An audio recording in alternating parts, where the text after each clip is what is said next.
समुदाय को आपस में भिड़ाकर आपस में झड़ाई करते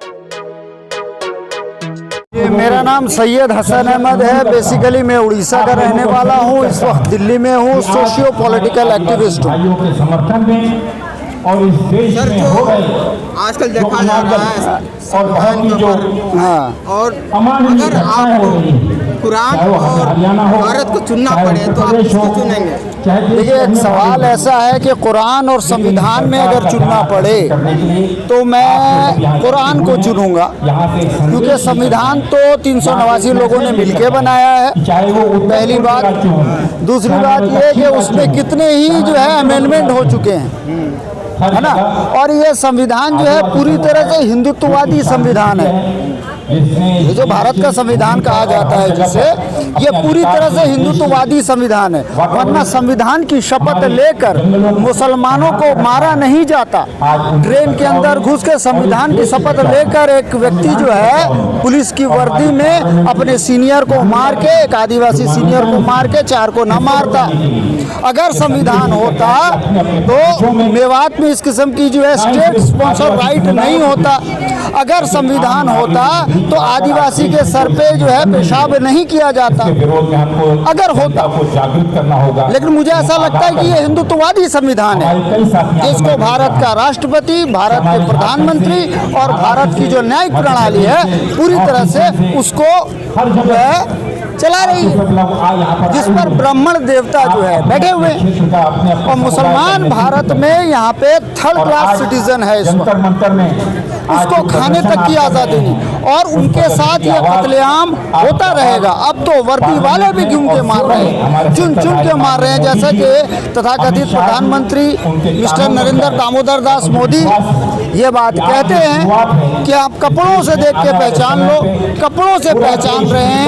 और उसी तरह ट्रेन में मारा गया, और आज मेवात में मारा जा रहा है, नूह में मारा जा रहा है ना। ये स्टेट स्पॉन्सर्ड है। पुलिस के साथ मिलकर ये जालिमाना कार्रवाई हो रही है। पूरी तरह से हम समझ सकते हैं जो सिंघोल को जो स्थापित किया है ना 28 मई को, जो नए संसद में नरेंद्र दामोदर दास मोदी ने, तो इस बात को वो सिद्ध कर दिए कि भारत में अब दंड संहिता लगेगी। No democracy, no secularism, nothing else. It's a completely a Hindu rashtra, Brahmin dominated Hindu राष्ट्र, जहाँ पर SC ST OBC और स्पेशली मुसलमानों के लिए कोई जगह नहीं है। मुसलमान तो 3rd क्लास सिटीजन है ही भारत का।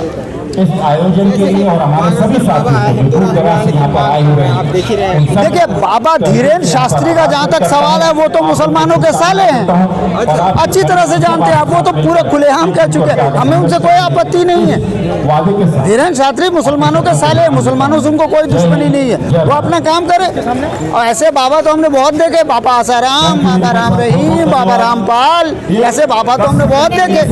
और अब वो जेल जाए कि कहाँ जाए, वो जेल जाते हैं कि नहीं जाते, ये भी एक अलग बात है। हमारे माता बहनों के जिस तरीके से मणिपुर में आप क्या कहना चाहते हैं? बस यही कह रहा हूँ कि मनुस्मृति जो है वो चल रही है। हिंदू हृदय सम्राट नरेंद्र दामोदर दास मोदी जी अपना जो है राज धर्म का पालन कर रहे हैं, और हम चाहते हैं भारत में दोबारा से पुरानी शरीयत को नाफिज करना।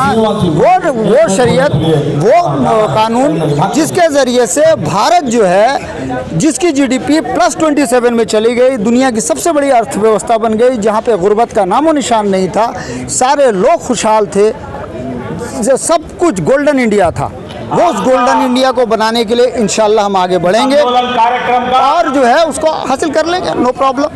नहीं, देश हमारे देश, मैं प्रधानमंत्री जी से ये कहना चाहती हूँ, मोदी जी हमारे मुस्लिम देशों से फंड लेकर आते हैं, और मुस्लिम देशों से फंड आता है, और अपने RSS और बजरंग दल, अपने जो हिंदू संगठन है, और इन पर जो है ना वो हमारे पैसे को हमारे विदेशों से लाकर, मुसलमानों से लाकर, मुसलमान देशों से लाकर अपने उस पर आतंकवादियों पर खर्च कर रहा है, अपने आतंकवादियों को पैसे दे रहा है। जैसे गोधरा कांड में जो है ना मोदी जी ने चुप जैसे करे कोई और मतलब प्लान किसी और का।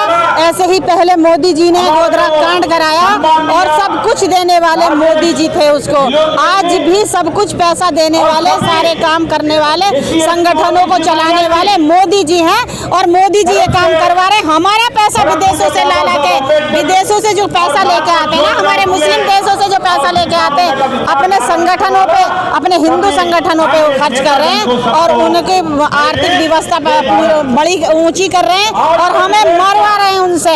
हमें बिल्कुल साफ, इससे ज्यादा और क्या दिखाई देगा। हर जगह हमारे कत्ल किए जा रहे हैं, हमारे मस्जिदों में कत्ल किए जा रहे हैं, हमारे रास्तों में कत्ल किए जा रहे हैं, हमारे रोडों पे कत्ल किए जा रहे हैं, हमारे कस्टडी में कत्ल किए जा रहे हैं, हमारे ट्रेनों में कत्ल किए जा रहे हैं और कुछ पता नहीं कितने मिनट लगेंगी।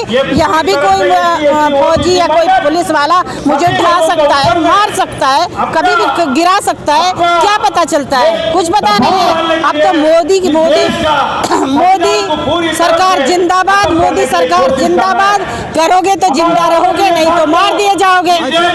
और क्या करेंगे। अब तो हमें मोदी सरकार जिंदाबाद, योगी सरकार जिंदाबाद, मणिपुर जल जाए फिर भी जिंदाबाद, फिर और मतलब सारे देश के मुसलमान मार दिए जाए फिर भी जिंदाबाद, मोदी जिंदाबाद। अभिव्यक्ति की आजादी भी तो कोई माने काय की आजादी है भैया, किस चीज की आजादी है, दिखाई जाए ना कि आजादी, खाना की आजादी नहीं, जीने की आजादी नहीं, अपने पढ़ने की आजादी नहीं, अपने लिखने की आजादी नहीं। किस बात की आजादी है देश में, ये बता दीजिए। गुलामी से भी बदतर गुलामी हो रही है अंग्रेजों की। दोबारा कोई नहीं ईवीएम से चुनाव किया गया। आज भी ये जो चीख रहे हैं, चिल्ला रहे हैं, कांग्रेस वाले भी और अन्य पार्टियां भी, 26 पार्टियां भी, वो जो पार्टी बनी है, आज तक किसी ने ये नहीं कहा कि हम लोग ईवीएम के विरोध में खड़े होंगे और ईवीएम अगर नहीं हटाया गया तो 26 के अगर 40 भी हो जाएंगे तो हार के रहेंगे, क्योंकि ईवीएम से वो जीत के रहेंगे।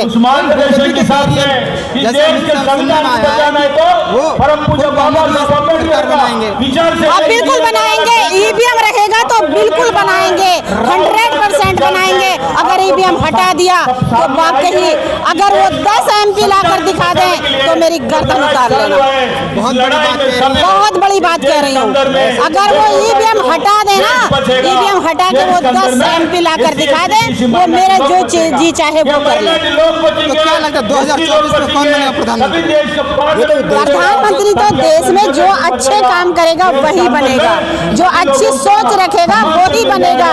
मैं इसमें जवाब देना चाहूँगा। ये एक बहुत ही इम्पोर्टेंट सवाल आ जाता है, मोदी नहीं तो कौन, मोदी देन हू, ये सवाल होता है ना। मोदी जी जितना काबिल आदमी वाकई विपक्ष में कोई नहीं। मोदी जी 40 साल तक भीख मांग के खाए। मोदी जी का ज्ञान जो है वो इंटायर पॉलिटिकल साइंस में MA किया, जो किसी के पास नहीं है। मोदी जी जो है भीख मांग के खा रहे हैं, गणेश का ये लगा रहे हैं, मंदिर में जाकर घंटा बजा रहे हैं। ऐसा विपक्ष में किसी के पास एक्सपीरियंस नहीं।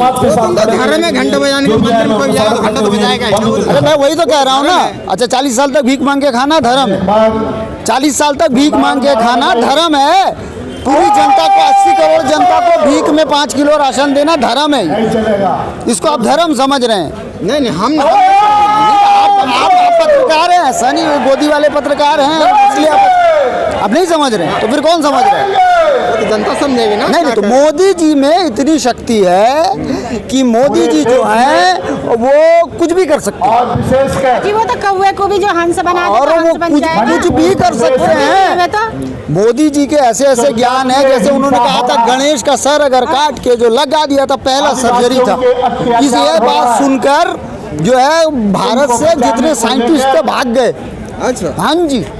इतिहास में उन्होंने गुरु नानक, संत कबीर, संत रविदास, तीनों का कोई आमना सामना नहीं है। तीनों 100 साल के डिफरेंस में है। तीनों को एक साथ बिठा के मीटिंग करवा दी।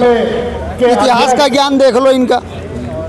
फिर उसके बाद जो है उनके ज्ञान की कोई ऐसी सीमा नहीं है। उसके बाद बोले 15-15 लाख रुपए एक आदमी का अकाउंट में आया गया। आप यहाँ से जनता को क्या संदेश देंगे? हम मोदी जी से सिर्फ इतना कहना चाहते हैं कि मुसलमानों को ना छेड़ो, माइनॉरिटी को ना छेड़ो, आदिवासी को ना छेड़ो, अपने हिंदू राष्ट्र का जो एजेंडा है, मनुस्मृति का जो एजेंडा है, बराए करम बंद कर दो। मुसलमानों का तो छेड़ बहुत रहे कर रहे हैं। तलाक लेके हाँ। आए 370 और मुसलमानों साथ में यहाँ पर आए हुए के लिए अभी दूसरा उन्हें आ जाते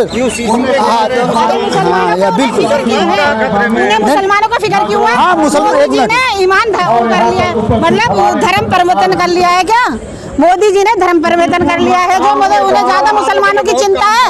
उन्हें मुसलमानों की चिंता क्यों है? वो मुसलमानों के ऊपर काम क्यों करना चाहते हैं? वो तो मोदी जी तो उनका मुसलमानों का चेहरा नहीं पहचानते, उनके कपड़े पहचानते हैं। आतंकवादी बताते हैं, आतंकवादियों के कपड़ों से पता चल जाएगा। आतंकवादियों के कपड़ों से पता चल रहा है कि सबके गलों में जो है ना वो ऑरेंज पट्टे पड़े हुए हैं, वो आतंकवादी है, सब में दिखाई दे रहा है पूरा दूर दूर तक।